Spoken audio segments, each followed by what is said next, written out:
이번 리뷰할 책은요, 어른의 어휘력이란 책입니다. 유선경 작가님이 찍으신 책이고요. 말의 품격을 더하고 세상을 올바르게 이해하는 힘이라고 적혀져 있네요. 책 읽기, 글쓰기, 말하기, 공감, 소통도 어휘력이 먼저다. 지금 우리가 다시 어휘력에 주목해야 하는 이유 라고 적혀져 있습니다. N의 서재 출판사에서 출판된 책이고요. 나의 세상은 언어의 한계만큼 작거나 크다 라고 적혀져 있습니다. 뒷부분에 어른의 어휘력이 꼭 필요한 순간들 말할 때 마땅한 낱말이 자주 생각나지 않는다. 책을 읽어도 무슨 뜻인지 이해하기 어렵다. 글쓰기와 토론 능력을 키우고 싶다. 자신의 감정이나 생각을 말로 잘 표현하지 못한다. 말귀를 알아들어 소통에 어려움을 겪는다. 16,500원 하고 있는 책이고요. 두께는 남자 손가락 2개 정도 되는데 이 책 넓이가 좀 적은 편이에요. 그래서 책을 읽는 데는 그렇게 오래 걸리지 않을 것 같아요. 책은 이제 중간중간 이제 작은 소주제마다 이제 보라 색깔 페이지가 있는데 이제 그래서 그런지 모르겠는데 이제 뭔가 느낌이 묘한 책이에요. 작가 유선경님은 소개를 먼저 읽어볼게요. 세상에 태어나 가장 많이 한 것은 상상, 공상, 망상이다. 7살 때부터 멈춘 적 없는 것은 책 읽기와 글쓰기, 세상 구경. 그것은 작가가 떠나지 않고 작가를 떠나지 않는 유일한 꿈, 위로, 그리고 감옥이었다. 30년 넘게 매일 글을 쓰고 있으며 1993년부터 라디오 방송에서 글을 썼다. 일주일에 5권 이상 책을 읽는 다독가이기도 하다. 그렇게 글을 쓰고 책을 읽는 사람을 만나면서 어휘력 부족이 단순히 국어 능력 문제가 아니며 얼마나 일상에서 커다란 불편을 가져오는지 깨닫는다. 이렇게 적혀져 있습니다. 일주일에 5권. 이거 저보다 훨씬 많이 읽는데요. 나이는 제가 정확하게 잘 모르겠습니다만은 30년 넘게 매일 글을 쓰고 있다고 하시고 93년도부터 라디오 방송에서 글을 썼다고 하시는 거 보니까 나이는 저보다 많으신 것 같고요. 그리고 방송 작가이신 것 같으세요.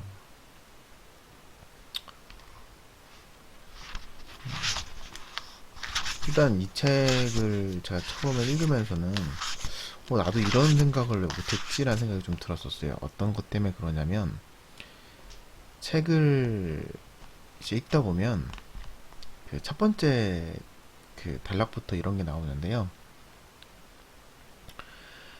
변화라곤 나이 먹은 것밖에 없으니 부정적인 변화의 원인을 나이 탓으로 모집었다 라는 이제 문장이 있는데, 모집었다? 이게 우리 무슨 뜻인지 모르고 그냥 넘어갈 것 같은데, 여기에 모집다, 동사, 모조리 집다 이렇게 해서 그 풀이가 되어 있는데, 이게 저희 그 수능 공부할 때 이제 어휘 같은 거 이제 모아놓는 그런 형식으로 밑에마다 그 뜻에 대한 내용을 좀 적어놨어요.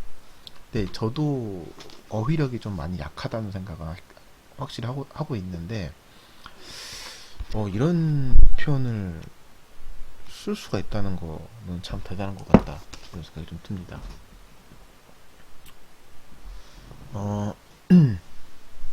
일단은 제가 이 글을 쓴 거는 이제 반디앤 루니스 그 오늘의 책에서 이 책을 소개할 때 제 글이 좀 올라갔었는데요. 그 내용을 이제 한번 낭독해 보겠습니다. 어떤 무기를 가지고 있나요? 살면서 어휘력에 대해 깊은 고민을 해본 적이 별로 없는 듯하다. 수천 자짜리 영어 단어장을 가지고 다니고 암기하면서도 정작 모국어인 한국어를 공부한 사람은 보지 못했다. 우리가 앞으로 인생에서 중국어가 중요하다 라느니 영어가 중요하다 라고 말해도 결국은 모국어가 가장 중요하다. 영어와 중국어는 외국인과 소통에 조금 더 수월해지기 위해 공부해야 하는 도구일 뿐이다.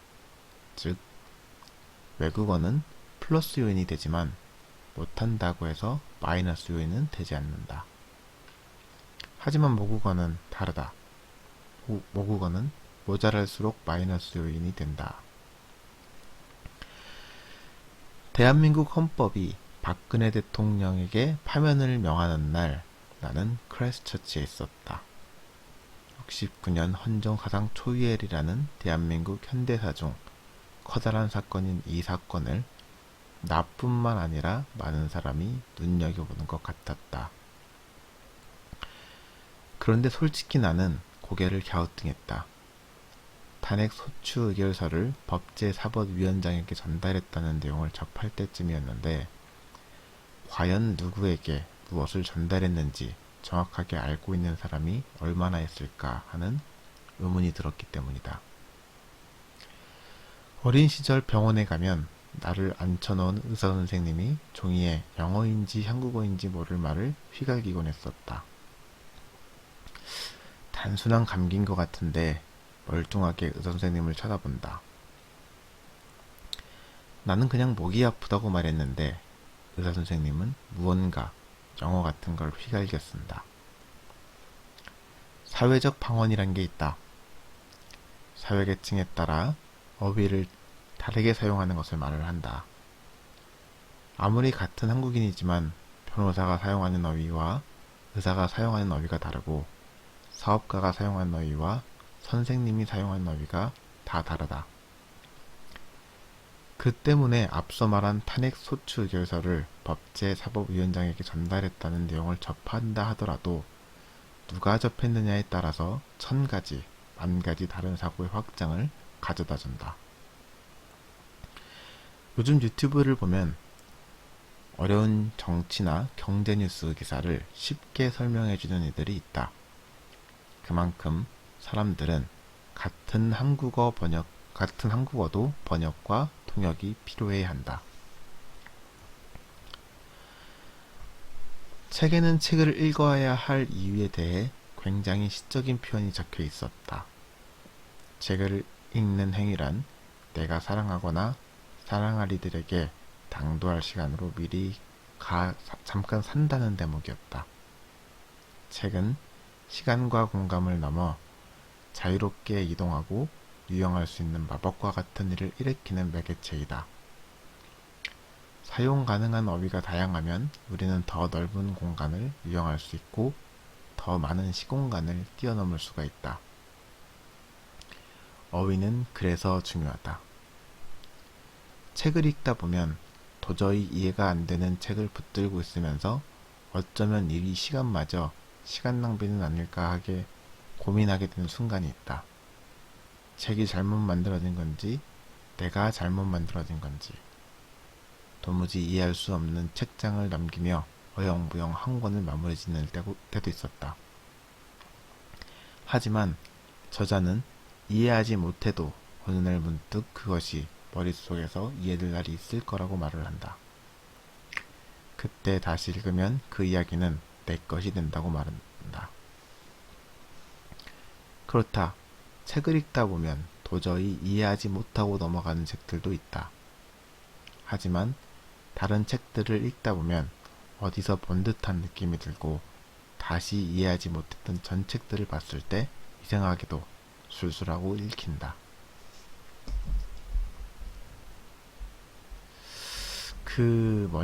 저번에 걔가 말했던 그거 있잖아. 혹시 살면서 우리는 이런 식의 문장으로 대화를 이어가고 있지 않나? 저자가 말한 어휘력이 부족하면 발생하는 현상에서 지시대명사의 남발은 너무나도 공감되는 나의 일상이다.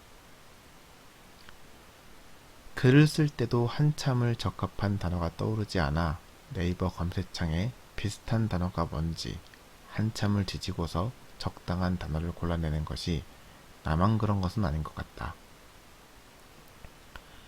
명확한 명사가 떠오르지 않아 지시대명사만 남발하는 언어 습관은 사람의 말의 신뢰를 잃게 만든다. 저자는 73초 만에 14,000m 상공에서 공중 폭발한 챌린저호에 대한 이야기를 한다. 이 챌린저호에 탑승한 우주인의 한 가족이 챌린저호를 바라보고 있는 사진이었다. 보도된 사진 속에 가족들은 슬픔의 눈물을 흘리고 있었다. 하지만 사실은 이 사진은 폭발 직전에 찍힌 감격의 눈물을 흘리는 가족들의 모습이었고, 슬픔의 눈물이라는 말은 극적인 보도를 위한 거짓말이었다. 객관성의 증명으로 이어지는 사진조차 객관적이지 않다는 것을 보여주는 예이다. 영상 매체의 비중이 커지면서 영상 매체가 활자 매체를 대체할지도 모른다는 생각을 하는 사람들이 많다. 하지만 영상 매체는 시각과 청각만 충족시킨다. 어제 만난 진우는 성격이 고지식했다 라는 표현이나 나의 슬픔이 투영된 유리구슬 따위의 표현은 절대로 영상 매체로 표현할 수가 없다. 이는 활자만이 가능하다. 우리의 감각은 오감이라 부르는 것들이 주라고 한다. 듣고, 말하고, 느끼고, 맛보고, 냄새 맡는 것. 이는 실제 체험을 해야만 얻을 수 있는 감각들이다. 이 오감은 결국 이미지로 우리 두뇌에 저장이 된다.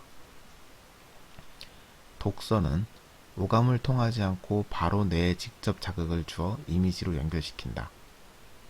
이런 작용을 활발히 하기 위한 어휘력은 갓난아이나 고3이 아닌 우리 성인에게 더 필요한 일일지도 모른다. 책 하단에 있는 단어의 뜻을 정리해 놓은 부분 또한 많은 도움이 된다. 마치 언어 문제집을 보는 듯 하지만 실제로 우리가 알고 있다고 착각하던 혹은 문맥상 상당히 유추하고 넘어가던 단어들의 진짜 뜻을 이해할 수 있어서 무척 유용하다.